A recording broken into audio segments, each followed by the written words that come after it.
Any rate, as the boss said, uh, it's been 10 years since we presented this one here. We have given this presentation multiple other places. And over the years, every year, it seems like every time we go out, rewalk it or whatever, we wind up finding a little bit different, newer material all the time. And so this is the updated version of that. Um, Hank's going to start off basically, and it's divided into four sections. I didn't think I wasn't going to be able to get up here and talk at all, but here I am. So far so good. And I'm going to hand it over to Hank. Thank you. There you go. Thank you, Randy.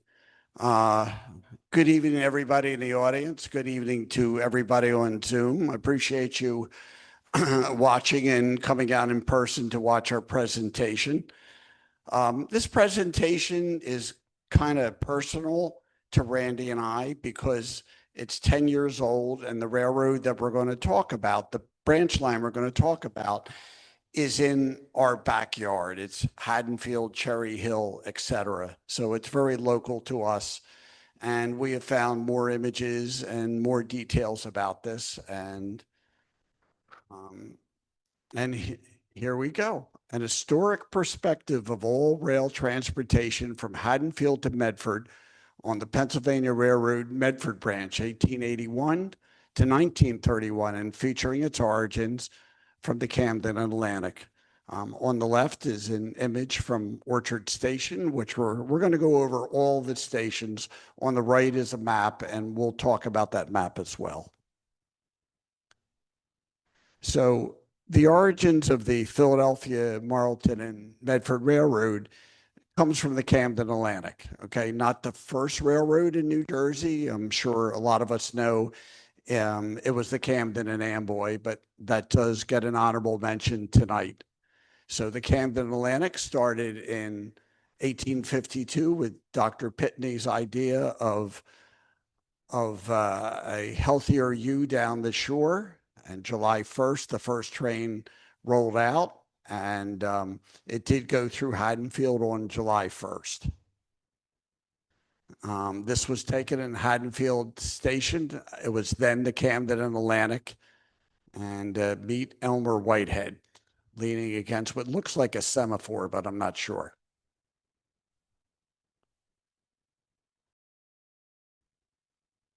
Going way back in the Camden Atlantic, this is what you would have seen going through Haddonfield again in the 1850s, 1860s with Curlew. And a lot of us have seen this image many times. This is what Haddonfield Station looks like. The one in the upper left is probably in the 50s, maybe a Robert Long picture that's part of our West Jersey chapter. And on the right side is 1890s, before the Camden Atlantic changed names. Here's a rare image, 1894. Notice on the boxcar, it's a PRR boxcar, but it does say on the lower left side that it is C&A, it's Camden and Atlantic. You can see that part of the station was toppled over there. Okay, just a little more about Haddonfield. That's what it looked like in the upper left in the 50s, and then older images here. To the right, Haddon Ice and Coal had its own private siding on the Reading Seashore Line and the Camden and Atlantic. We'll talk about that in a little bit. Okay, so let's start talking about some of the equipment with the Philadelphia, Marlton, and Medford Railroad. These locomotives, here's the most important sentence here. Most were built in the PRR Altoona shops in the late 1880s, early 1890s as P-class engines, and later rebuilt as D-class 440 locomotives. These were known as the American locomotives, the 440s. They were light to medium duty locomotives, and they saw a lot of service, especially in New Jersey and Pennsylvania. The one on the left side is a D13C, and I don't expect you to know this stuff. Believe me, I had plenty of help with this stuff. if you notice on the left side image that the tender there is taking a drink from a water spigot, and we're going to talk about that in a little bit. Okay, here's the main line. On the right is maybe West Jersey and Seashore into PRR and Reading Seashore. I'm not sure. But what I wanted to point out is on the right image, you see the water spigot and you see the rail in the upper part in there to the left of the water spigot. That's the beginning of the Medford branch. If you look in the lower left image, you'll see a track going off to the right side. That's also part of the Medford branch. And there's a water spigot there for the southbound trains. Here's a picture of the Vernon Tower interlocking, which shows Haddonfield. By the way, HO means hand operated. And you'll see, note the existence of a Y along with other sidings. There's a siding for Haddonfield Ice and Coal and Holly Ravine Dairies. Well, I didn't know that was there. Notice here, Medford branch abandoned November 2nd, 1931. That's when they actually tore up the tracks except for the Y. Progression of ownership of the Camden and Atlantic from 1854, when the first train rolled from Camden to Atlantic City. The PRR took control of the Camden Atlantic in 1883. And then in May of 1896, the Camden Atlantic and the Philadelphia, Marlton, and Medford Railroad and 4 other railroads, 6 altogether, were merged into the West Jersey and Seashore Railroad, which existed all the way until 1930, just before the marriage of the Pennsylvania Railroad and the Reading Railroad. And you can see here, this was removing the track 12 days after the last PRSL train between Camden and Haddonfield went by. And this was, of course, the beginning of the Patco era. Okay, so here's our feature presentation. We're going to get into the nitty gritty here for the Philadelphia, Marlton, and Medford Railroad. 1881 to 1931, when it was abandoned. These 2 books were written about the railroad. One of them on the left is a booklet. The one on the right side is a more detailed book, but it's all about Medford because there were 2 railroads that went into Medford. Therefore, it was called 2 Roads to Medford. And they're both very good books. And a lot of the material in this presentation is echoed in these books. The Philadelphia, Marlton, and Medford Railroad was a connecting railroad between Mount Holly and Camden through the influences of the Camden Atlantic and the Pennsylvania Railroad. Let me rephrase that. Everything was the Pennsylvania Railroad. They had their stockholders and board members of the Camden Atlantic were from the Pennsylvania Railroad. So yes, this railroad did start with the Camden Atlantic, but everything was under the mothership, the Standard Railroad of America, the PRR. In 1883, the PRR took control of the Camden Atlantic, and in May of 1896, they consolidated the PM&M, Camden Atlantic, 4 other railroads to become West Jersey and Seashore. And eventually, the PM&M Railroad became known as the Medford branch of the Pennsylvania Roads Atlantic Division, which is much easier for me to say than the PM&M. Okay.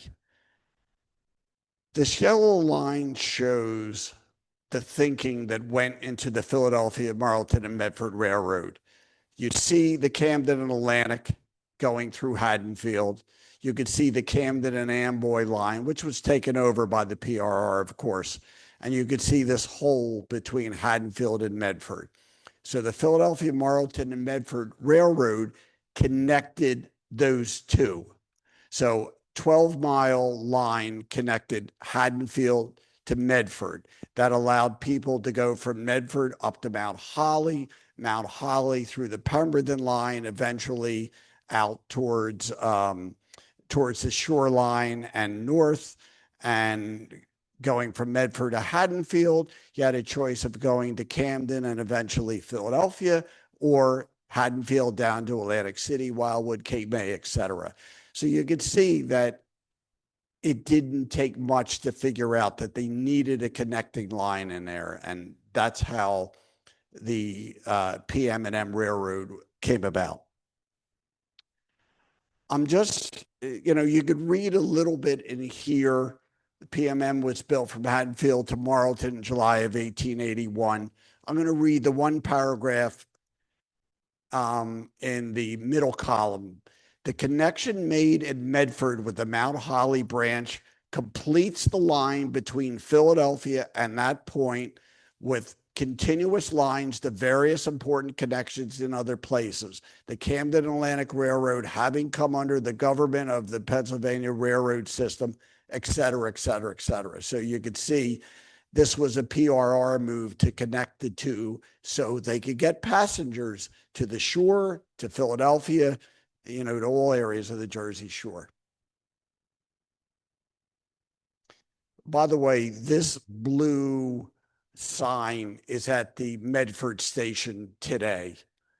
The railroad was never a big revenue branch for the PRR, but it faithfully transported marl hunters back and forth to Medford, students to the old Haddonfield High School, and passengers to both Philly and Atlantic City. Here's a 1913 postal map that I was lucky enough to find in high res. And does this pointer work? Yes, it does. Okay. 10 stations roughly a mile apart with 4.2 miles of trackage and 4 stations in Delaware Township. Delaware Township is the old name of Cherry Hill Township. So a good deal of this goes through Cherry Hill. That's how Randy and I were able to walk the old line. So here's the 12 stations in here, and we're going to talk about all of them and show all the images that we were able to find. Okay, here's a schedule, April 11th, 1892. The highlights in here is that any time with an F notates it was a flag stop, like, hey, you, please stop for me. It was not a scheduled stop. Notice it was approximately 45 minutes from Haddonfield to Medford. And you'll see here, Lodi Station here mentioned. Lodi Station changed its name to Orchard in 1898. We never found out exactly why. And by the way, not being a single tracked railroad, nothing was real high speed, 30 miles an hour max, 20 with mixed consist, and 10 miles an hour maximum on the bridges. And there were a few bridges. Okay, so Randy and I are going to take this trip going from Haddonfield going east into Medford and showing you the stations and what we find today. Okay, so here is actually in this photo here, this is Patco, but this is the old Camden and Atlantic. And the Medford branch gently eases off here, goes into the woods. This is Scout Field in Haddonfield, which is an athletic field. Then it goes across Haddonfield and the Cooper River, and it goes towards Medford. And we're going to talk about this railroad Y in a little bit. Okay, 1917 Val map showing the curve of the Medford branch going away from the main line. It was double track for a little bit. Water spigots on the northbound side and on the southbound side.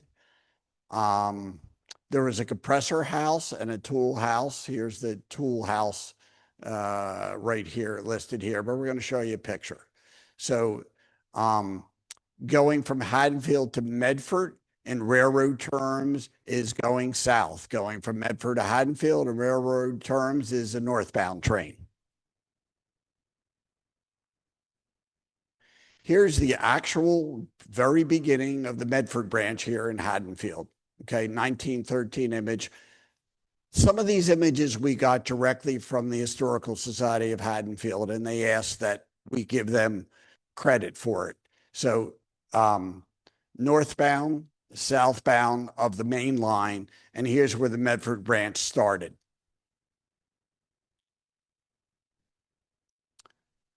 Okay, the American eight-wheeler, as I was describing before, is a 440. In fact, in this presentation, every engine, every locomotive but one's a 440. Okay, locomotives and rolling stock were not labeled with Philadelphia, Marlton, and Medford Railroad. All equipment was owned by the PRR. Here's a locomotive built in Altoona, like most of them were, on this branch in 1890, P class. That became a D class. And by the way, I think under here is the word 68-inch drivers.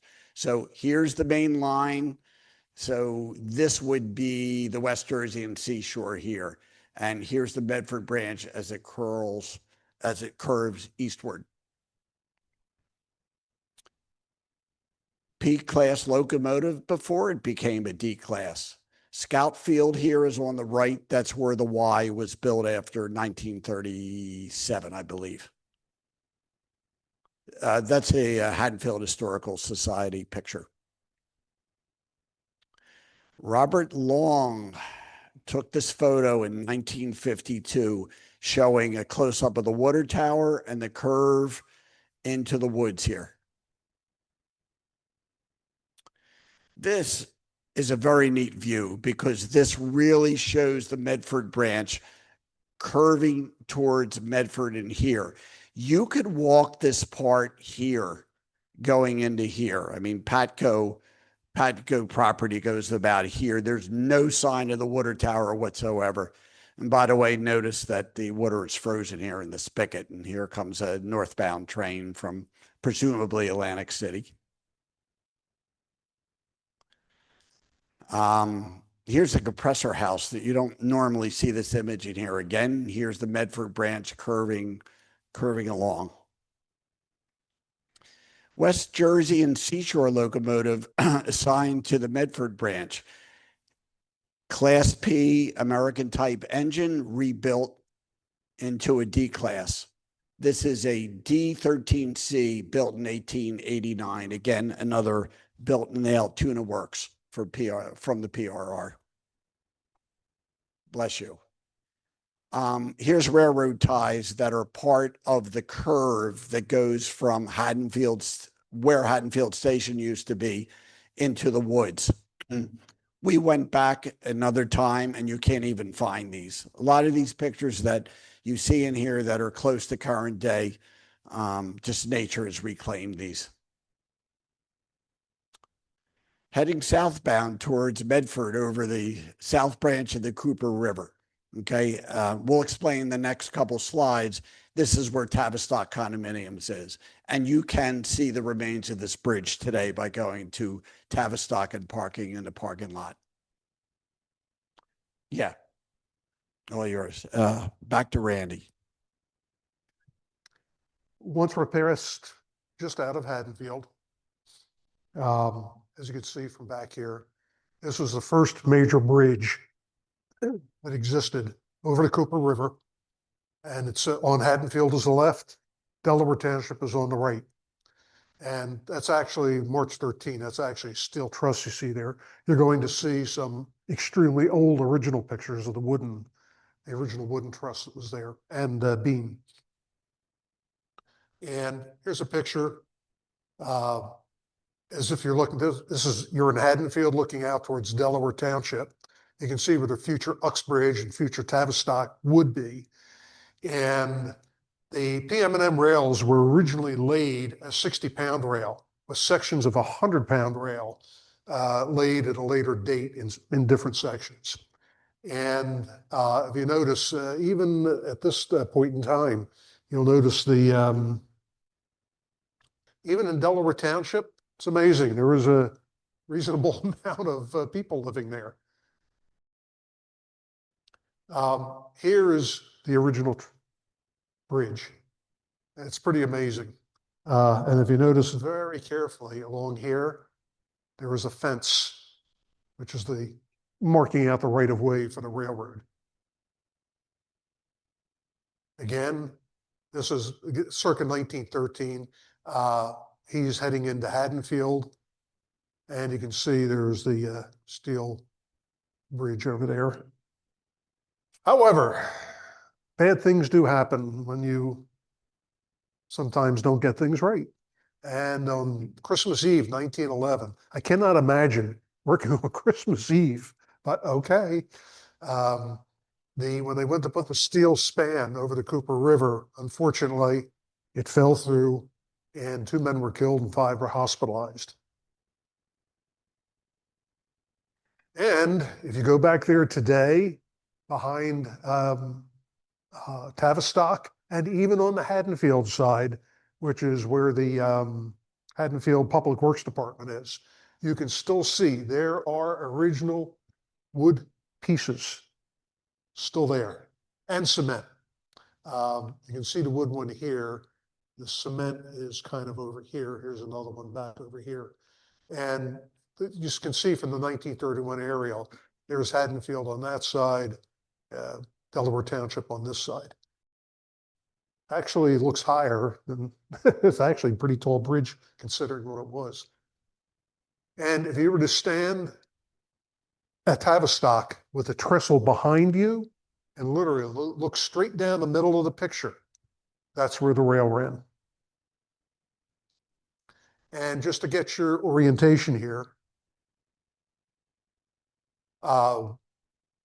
there's Tavistock, there's Uxbridge. This is coming from Haddonfield, headed towards Medford, and Freeman Station we're going to get to next. So pay attention to this. This is Tyndall Run. There's an ice house and Ice House Lane, which is still that same name today after all these years. And the ice house was a small building during the winter months. I want to say December, January, February, as far as I know, is when they cut ice from the Tyndall Creek there at Tyndall Run and literally hauled it up. It's actually a small hill there. You can't see it from here.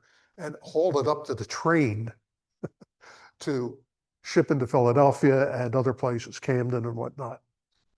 And the ice house, by the way, just so you know, would actually keep ice as ice until almost July. I was very surprised to find that out. What did they use for insulation? Horsehair, lots of thick horsehair, about 2 feet of horsehair in the walls and the roof and everything else. But they could keep ice going there for almost 4 or 5 months after it was harvested.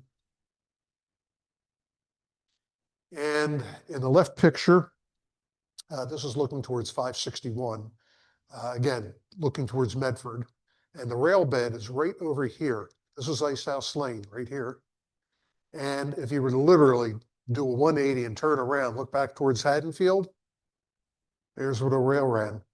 And if you stand over here, you can actually see the original rail bed there. I mean, yes, there's lots of trees growing through there, but you can, right, darn right well, it was a rail bed. Now we're going to get to Freeman Station next. Whoop. So again, Tavistock and Uxbridge is back along here, Haddonfield Berlin Road, and you can see from the yellow line heading towards Medford. This is Tyndall Run. Again, keep this in mind because you're going to see some very interesting pictures of Tyndall Run here. Freeman Station was named after the first president of the railroad. And I'm sorry, it was one of almost all the stations were open platform stations except for 3 of them. And again, from the Val map, you can see the Berlin Road here, where the rail came across it, where Freeman Station was. Again, Tyndall Run, which stretched around and went underneath. So across the street from Freeman Station, believe it or not, there's still some original cement bases for the signals. They are still there. There's the gas station, and the actual location of the rail bed is right along the fence line here. Again, that's headed towards Medford. We did find this. It is no longer there. We've gone back to look. It's gone. But it was nice while it lasted. And if you walk behind the gas station, what do you see? You see Tyndall Creek, and there's another, well, of course, the bridge itself is missing, but you can still see pieces of the bridge along here, the wooden pieces. I think Hank, when he took this picture, was almost in the water. But this is the direction. And again, you can see the rail bed right through there. It's amazingly clear for what it is. And on the right-hand side is just turning the camera almost to 180. So the gas station is over here, 561, and you can see Tyndall Creek. This would be the bridge right under here. It's amazing it's still standing. Unfortunately, as you well know, railroads and accidents seem to be an inseparable combination. And if you think that today's papers sometimes get a little graphic, I'm just going to read you the first couple lines here. 2 men, a cow, and a motor truck were ground to pieces under the wheels of a train of the West Jersey and Seashore Railroad at Freeman Station. That's pretty graphic. We come right down to it. And even at the bottom there was not a piece of the truck left big enough to tell whether its mechanism had been out of order or not. It was reduced to splitters. The bodies of the, I guess it was the 2 men or whatever, and cow were literally ground to pieces and distributed along the tracks for many feet. And there was a second one a couple years later. The other one was 1914, I think it was.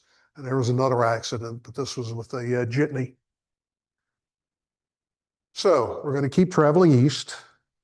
And here's Freeman Station, gas station, Berlin Road, Brace Road, Crescent Road over here. And if you notice this PM&M right of way, you will notice people's backyards now. Now to the next station, the second station in Cherry Hill. This is Orchard Station. And just to orient yourself, this is where we were. These is people's backyards over here. Again, the yellow line headed towards Medford. This is Crescent Road right along here. Here's Johnson School, which I'm sure many of you know where that is. And you're going to see something interesting about Covered Bridge in a second. And the location of the Orchard Station, formerly Lodi, is located right here. We'll blow that up a little bit for you. That's 295, by the way, going through there, the big road.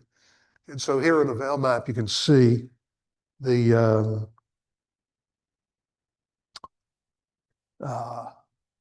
you can see where it came through to what was known as Milford Road.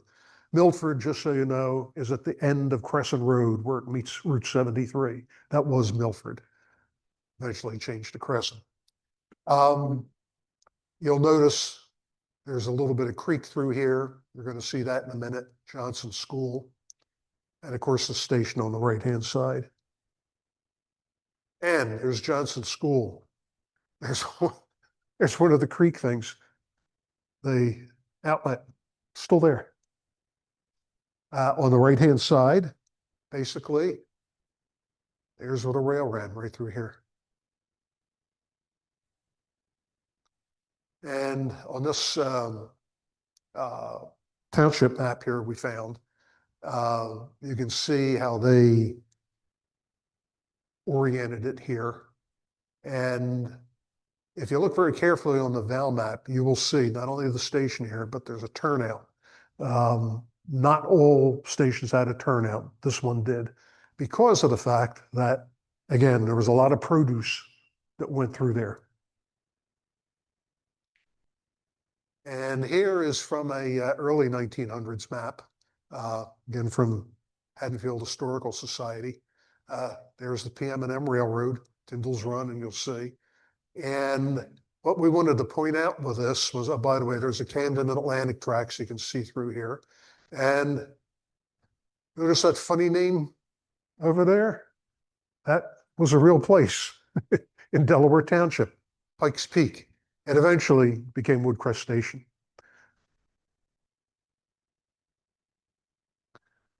Here's a great shot of Orchard Station here. Again, we're looking west in this picture. You can see how well the road was paved so to speak. And the house that's in the foreground there on the right-hand side, still there. One of our favorite pictures here, just basically showing the train headed towards Medford at Orchard Station. Again, also an open platform, which you'll see in a minute. This was from 1910. Again, there's two pictures. On the picture on the right, that's a train coming back towards Haddonfield, towards Orchard Station. And you can see, we never did get her name, found out her name. We call her Mrs. Smiley because you have to consider, you'll notice that's a summertime picture. Now, imagine you were a woman dressed up in an outfit like that on a hot July day. That would really make you smile too. Turn out too. And yeah, oh yes, thank you for reminding me. Now look over here very carefully. Here's the turnout right here. And I'm sure most of you have gone down Crescent Road many, many times, or even turned down Covered Bridge to go. And where this light is basically, now, unfortunately, the road is elevated there. You can almost see where it goes down a little bit. So they had to raise that for 295 and eventually, well, the turnpike first and then 295. And right there is where the Orchard Station would be. And if you were standing right where that light pole is and look down Covered Bridge Road, that's the original right of way. All, about 200, 300 feet of it. Now we're going to continue east towards Springdale Station, the third station in Delaware Township. And again, just to orient yourself, here's Orchard Station, there's 295, the turnpike, and heading over towards Springdale Station. That's Springdale Farms. I have Cherry Hill, just on the other side of the turnpike, where it's parallel to that housing development. One of my friends was there. He moved there in like 1964, 65, and I went there. And that's my attraction to this railroad, because he had the railroad literally in his backyard. Right. And Right. we walked all the way over to Springdale Road, and that was in the 1960s. Yeah, in the fun days. Yeah. When you could do that. Here I am today. At any rate, we're going to show you some of the area through here a little bit. So this is east of Orchard Station, but between Route 295 and the turnpike. And if you'll notice, you'll see it's elevated on the left-hand side there, and then starts to come down a little bit as you get closer to the turnpike. Now, east of the turnpike, looking towards Marl Crest Road, the rail bed is in a cut. And it doesn't look like much of a cut. It's a cut nonetheless. By the way, at this point in time, it's very hard to walk back there. There's so many trees that have come down over the last 10 years. And you'll see some better pictures of that. There are houses on either side of that cut today. There are houses. And there's a good shot of it, except this is in reverse. This is looking back towards Haddonfield from 1909. There would now be houses on either side of those hills. And there was also a brick company, the Camden Granite Brick Company, the Brickyard as it was called.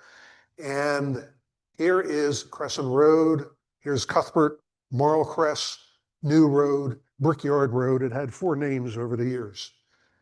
And the arrow just points to where the Brickyard was. Here's the railroad right over here. And here's from a map, historic aerial, I believe it is, showing where it was. Again, here's Marl Crest over here. And it was situated right in the corner, right there. Here's a better shot of it. In other words, if you were standing on top of in the cut area, but on top of the hill, looking east, this is what you would see. There's the railroad. There's the Brickyard Company. And here's Marl Crest Road along here. A little hard to see, but it's there. And we did find, from a loading platform of the brick company, we found this footer here. Again, you go back a few years later and you can't find this stuff.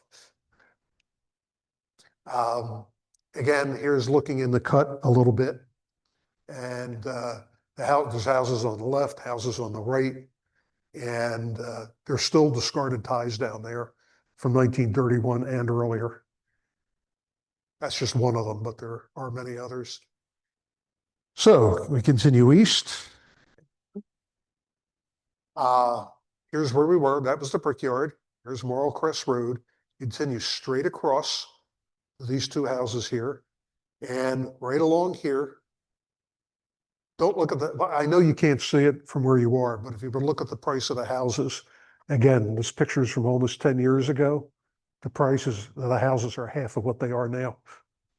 And we're going to show you a culvert here that is still here in a minute. Again, on the right-hand side, headed to Medford. And this is actually elevated. You'll see it in a minute. And here, just off of Morrill Crest, you can see the elevation in the left-hand picture here. And when you get a little closer to it, that's almost getting on top of it. And when you get, I have a friend who's a commercial real estate agent who lives a little further back in this way. And he's allowed Hank and myself to get up on there and to look. And you'd be surprised. I mean, it must be what, about 20 feet down on the one side? It's pretty tall when you get back there. Oh, here it is. I forgot we had the picture there. You can get some idea right here. You can stand right here. And when you're standing on it, you can see how tall it is.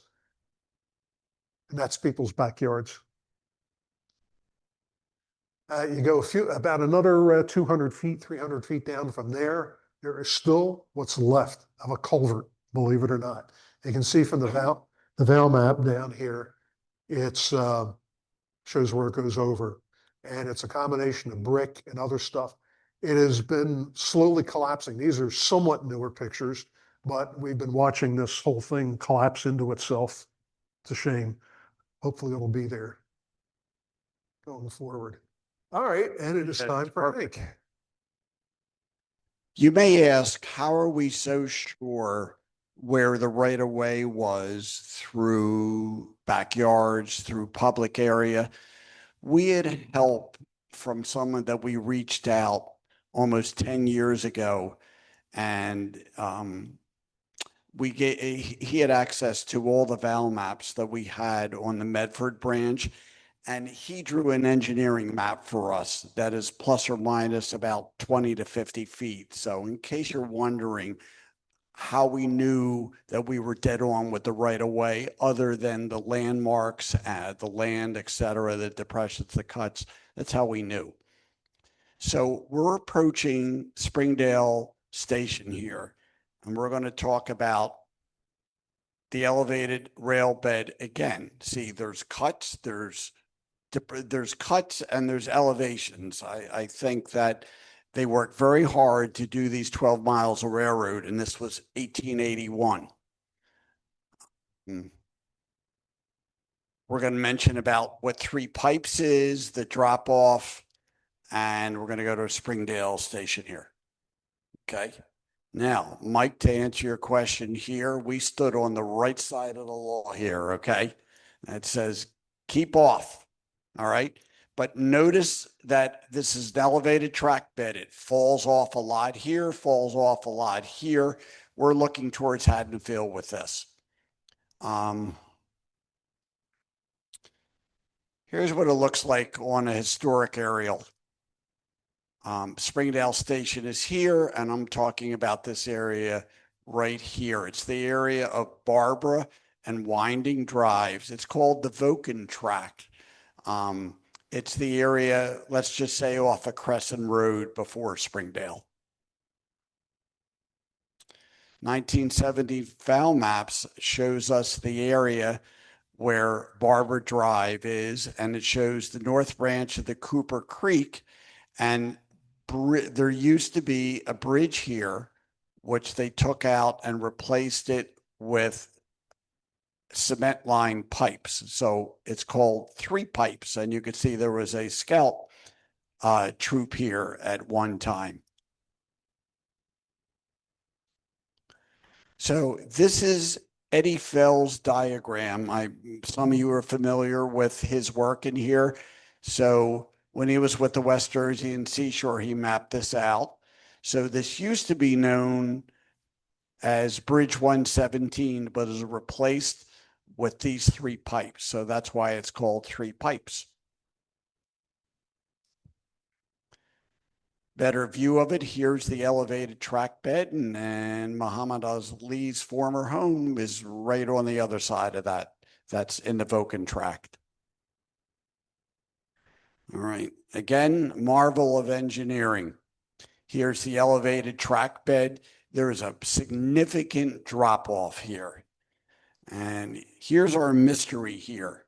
Here is the elevated track bed, and we don't know what happened here. It's just dropped off. And this is behind the area of the Sienna development in Cherry Hill. That's how Randy and I were able to access all this area.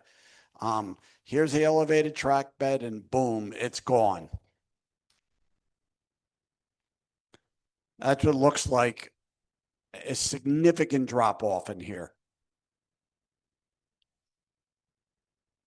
There's our drop off in here, and here's Springdale Road showing the shelter, the passenger shelter right there. Okay, here's your orientation again. Here's Springdale Farms, Springdale Road. That's where the station would be. Federation Apartments are there today. And this is Evans Lane in here in the Wexford Lee section in here. We're getting close to Marlton here. Okay, Evans Lane is not there anymore. Not in this location right here. Springdale Station is right here at the end of the arrow. This is from a friend of ours, Mike Mathis, who wrote the Images series on Cherry Hill. Family approaching here, the Springdale shelter, 11 by 16 shelter. Again, from his book. Okay, we follow the right of way. It's in this arrow in here. And actually, if you're on Springdale Road, you'll see the signs of where Evans Lane used to be with a sewer grate in here. Evans Lane used to be here. So we know the station was right there. All right, it's kind of a cut in here on Evans Lane. The remains of railroad ties here. This picture is, I don't know, maybe about 8 or 9 years old, and you could still see rotting ties here. So we knew we were there. Love this picture. We bumped into these guys, South Jersey Metal Detecting Group. We told them exactly where the right-of-way was, and they dug all this up for us in no time. It didn't take much time at all for them to dig this up. If we would have had them all weekend, we would have had a lot of fun. But this is the crew here with Randy. We know that the rail bed went through here, a little bit of a depression, a little bit of a cut in here. Again, the rail bed went through here. Then you go behind someone's house and there's some fence posts and there's some railroad ties. And all this is all lost to the ages because all this was all landscape and now it's all gardens. So we can't walk behind there anymore. And they bulldozed all of these ties and the wooden post out. So there's no remains of them anymore. So we're walking behind the development called Wexford Lee's, and we hit a dead end. Here's the development, the Old Orchard development in here, and here's a fence, and we can't walk. Last station in Delaware Township was called Locust Grove Station at the intersection today of Old Orchard Road and Highgate Lane right here. It looks like right here. Here's Locust Grove. And by the way, you notice there's a turnout here. Evans Lane, which is now called Old Orchard Road. You got to love all these name changes over the years in here. So here's the station here, and we're heading into Marlton here in the direction towards Medford. Okay, here's Springdale Station, here's Locust Grove Station, and notice it's a nice straight line right in here. And the next station on our tour is going to be the Cropwell Station. Okay. Route 70 was partially created using the PM&M right of way between the Camden and Burlington County line and Medford, as the railroad started downsizing in 1927, which was, by the way, the year of the last passenger train for the Medford branch. New Jersey legislated in that year to create Route 40 to be from the about to be abandoned right away. This could be seen in the 1930 tax map right here. You see here Route 40. So as Delaware Township, which is Cherry Hill today, goes into Marlton, the Medford branch was on the eastbound lanes of Route 70.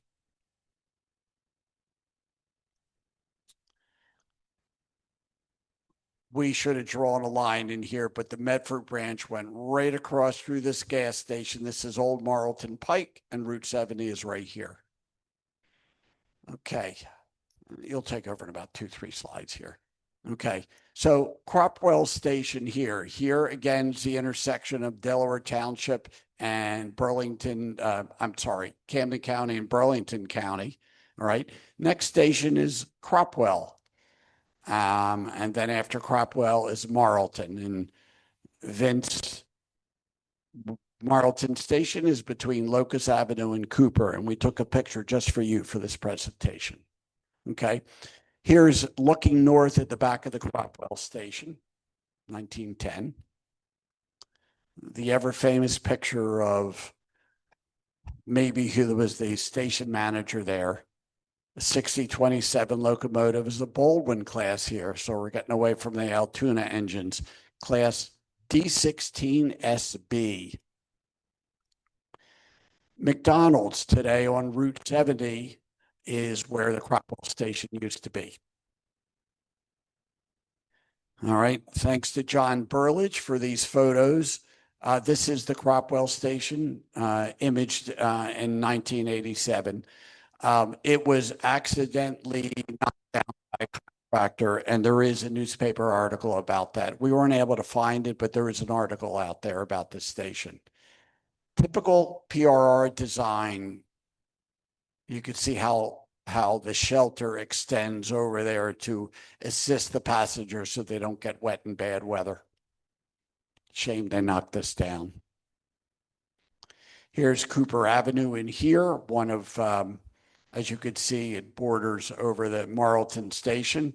Vince, I took this picture for you. This is the same picture as this one here. So that's Route 70 right here. Here's the Marlton Station. There were only technically three large stations on the Medford branch. Haddonfield, which was its own station, Marlton, and Medford. All the rest of them were little passenger shelters. Here, Randy, you can take over. Right in the vicinity of the Marlton Station, Hank just came up with this in the last couple of weeks.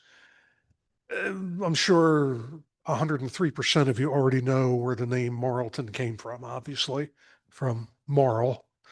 And he found this map that showed where it was relative to where the pits were, the Marlton pits specifically, relative to Route 70, or at least the railroad anyway. And it had me, you'll notice where it says southwest branch of the Rancocas Creek. And I said, I never would have believed that the Rancocas Creek went that far south and west. But I finally located it, and you're going to see in a minute exactly where it was. So over here is the station, not Mystical Blossoms, but this actual station. You guys know where Walmart is at Route 70 there. And just down the road here in this green area is the location of the Marl pits. And from a 1951 aerial, you could actually still see some of the pits here. It's pretty well grown over now, but I'd be curious to go back there sometime to see if there's any evidence of a pit. Who knows? What's that? There is? Okay, John says there is. Okay, good. You'll go with me sometime. And our next two stops will be Elmwood Road Station, and it's the only station name with road in it. All the other ones are just basic names, but with no road in it. And Melrose. And as you can see from the Val map here, all right, again, this is heading towards Medford on each side of here. Unfortunately, we have no that's the two stations we can't get pictures of. Well, not 100%. You'll see. The only known picture with any association to the Elmwood Road Station was taken circa 1925, and that's the best we could find. And the same thing with Melrose Station on the right-hand side. Again, these guys are both headed towards Haddonfield. And we did come across Melrose Station today. It was saved. Somebody's using it as a little, I don't know, it's got an air conditioner in it, so somebody's living in it. But it is pretty small, needless to say. And the last station, of course, is Medford Station. It's the eastern terminus where it meets up with the Mount Holly to Medford line. And you can see from the Val map here that here's Kirby's Mill, which went out of business a few years back, the station, the freight shed, which we're going to talk about in a minute, and of course a Y over here, the interface between the two. And on the right-hand side here, you can see the station here, and on the right-hand side of this picture, you can see Kirby's Mill before they came sort of tumbling down. So there's Medford Station today, and it has been, amongst other things, a police station. It was currently, I think, a dental office, if I'm not mistaken, a dental office. Although I just read in the last couple of weeks that the company, some bigger company that runs that, is going to shut it down. So I hope they sell it to somebody that preserves the station. Here, that was the after picture. Obviously, these are the before pictures. 1909. I love the horse and buggies, but what else did you expect for 1909? And again, here it is here, and we're looking back towards the freight station, the freight shed. Kirby's is on the right over here.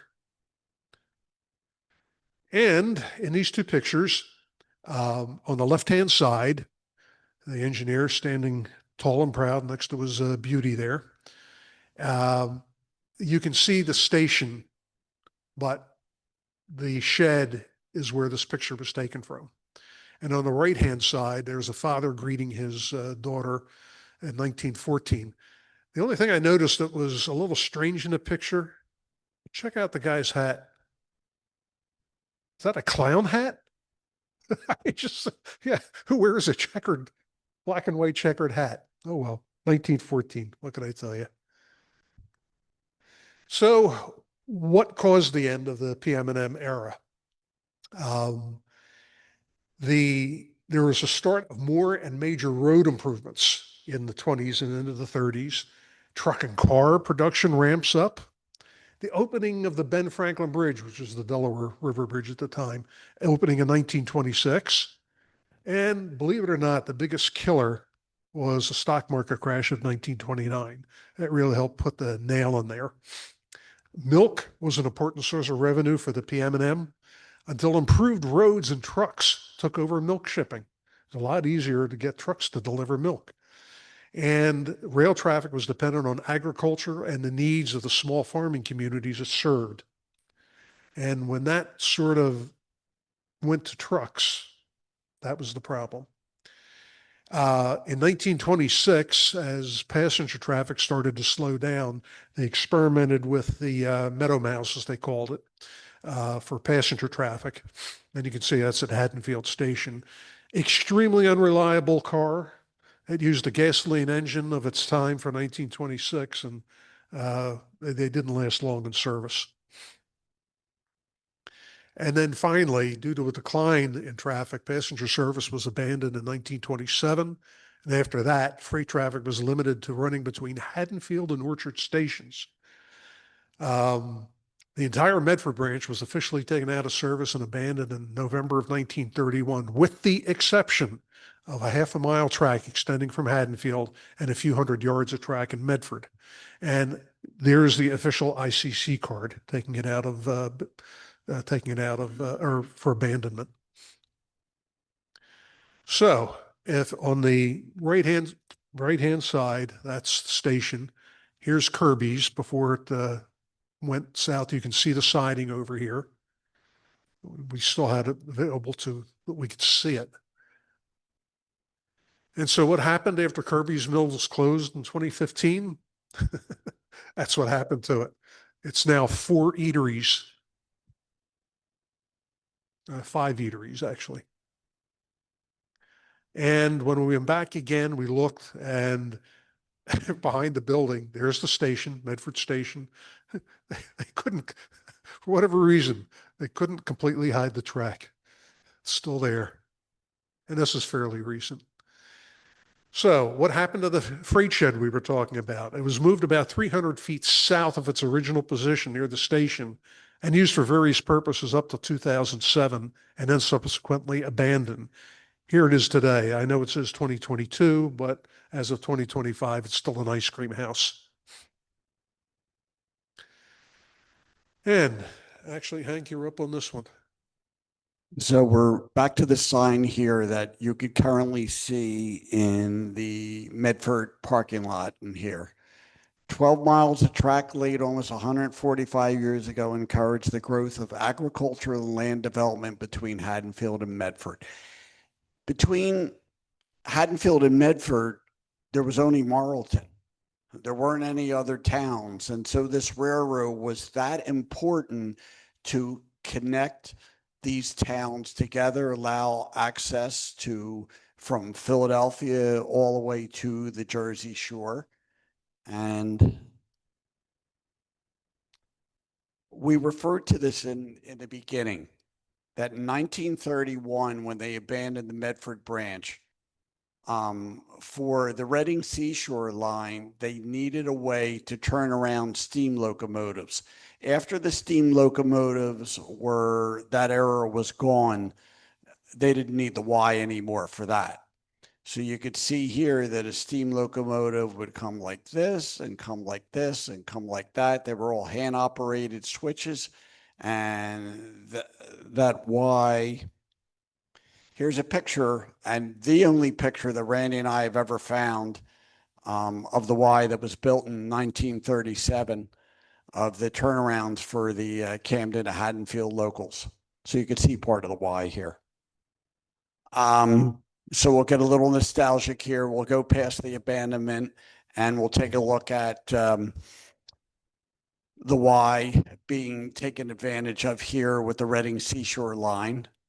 Post 1933.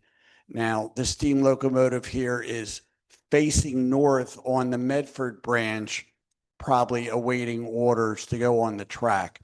I did forget to say in the beginning, there was a crossover track that went from the northbound side, which is right here. There was a crossover track. That's how the trains were able to go from the Medford branch onto the northbound side in there. So that's how they're able to go from track to track. And I think everybody in our chapter certainly recognizes this picture. Here's a 1950s era bud car waiting on the Y to go northbound. Here's one of the northbound water spigots right here, certainly not needed for the bud car.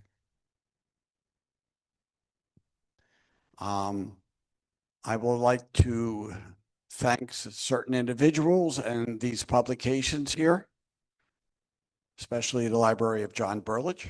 Thank you. All right. Here's the most infamous photo in Haddonfield history on the Reading Seashore line. of this resident here just playing a practical joke. So that is the end of our presentation. Randy and I will take questions, please.